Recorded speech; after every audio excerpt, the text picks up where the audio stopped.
When RAM runs out,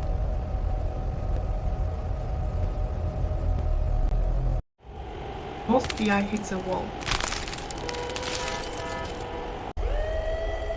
There's a better way to build. For a decade, business intelligence was built on one assumption, that memory would always be cheap and you could always buy more. That assumption is breaking. AI infrastructure is absorbing the world's memory supply. And the RAM your analytics platform runs on is getting more expensive and harder to scale. So the question that matters has changed. There are two ways to answer it. The in-memory approach, used by platforms like ClickSense, loads your entire dataset into RAM and keeps it there. When there's enough memory, it's genuinely fast.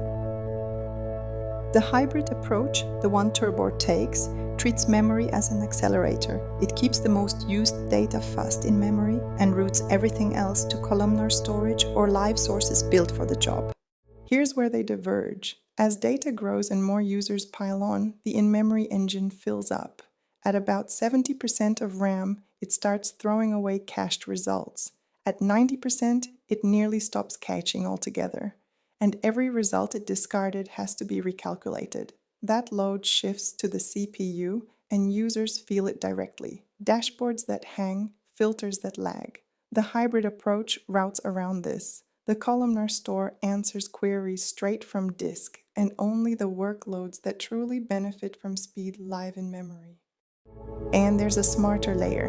In any real deployment, about 80% of users return to the same core dashboards. So instead of evicting cache blindly by age, Turboard scores every report by how often it's actually used and protects the ones people depend on. The one-off queries get routed to storage, built to answer them fast. It's the difference between a cache that guesses and one that knows. That method is patented.